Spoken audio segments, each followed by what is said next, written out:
My son, Zaire, has a hole in the right side of his neck, 2 on his back, and another on his left leg,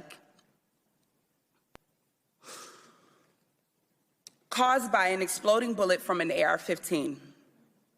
As I clean his wounds, I can feel pieces of that bullet in his back. Shrapnel will be left inside of his body for the rest of his life.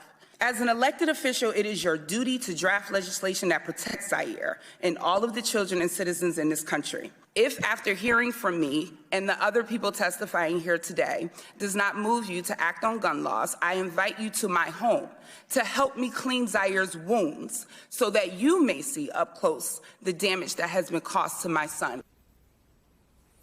We'll stay on that if anyone takes her up on that. It was wrenching testimony today from another mom whose reality is now what she describes there, tending to Zaire's wounds. That's her son, Zaire Goodman. He, thank God, and miraculously survived a mass shooting last month in Buffalo, New York. Let's bring into our coverage David Hogg. He, of course, is the survivor of the 2018 Parkland school shooting at Marjory Stoneman Douglas High School. He's also the co-founder of March for Our Lives. Shannon Watts and David Jelly are also still with us.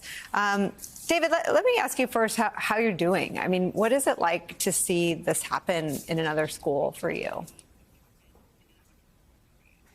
It's horrific. As a survivor, it's incredibly hard seeing this happen every day.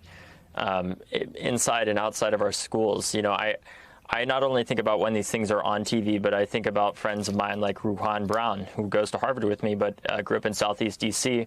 And has lost over a dozen friends and family to gun violence, and they don't get on the news. I think about the people that are out there every day experiencing this trauma over and over again, that, again, do not get on the news because this violence is so prevalent in this country.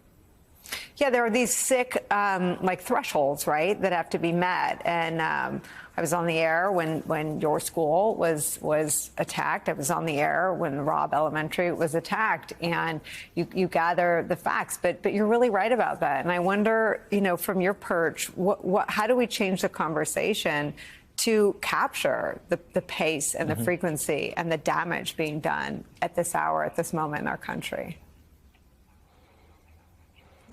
Yeah, I think the way that March for Our Lives, the organization that my friends and I founded in the wake of Parkland that's focused on stopping shootings, not just inside of our schools, but outside of them as well, by working with communities, is focused on changing the conversation from being you're either anti-gun or you're pro-gun to being, you know, all of us are pro-peace.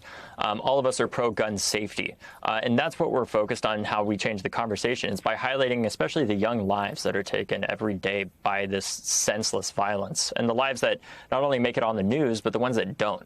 Because it doesn't matter what zip code you're in or what the color of your skin is. You know, black and brown kids and white kids, they all smile the same when they open their presents on their birthday or on Christmas, you know, and we need to realize as Americans that this is not a political issue. This is a moral issue. We must figure out what the common ground is to address how somebody gets a gun and why they want to pick it up, to address the fact that mental health does have a role to play and that 2/3 of gun deaths are suicides, but we should not treat hatred as a mental illness. Racism is not a mental illness. We have to address these systemic injustices and the hatred that is driving gun violence at its root, and also address how an 18 or 19-year-old, like the shooter at my high school, is able to legally obtain an AR-15, because the reality is these aren't criminal masterminds.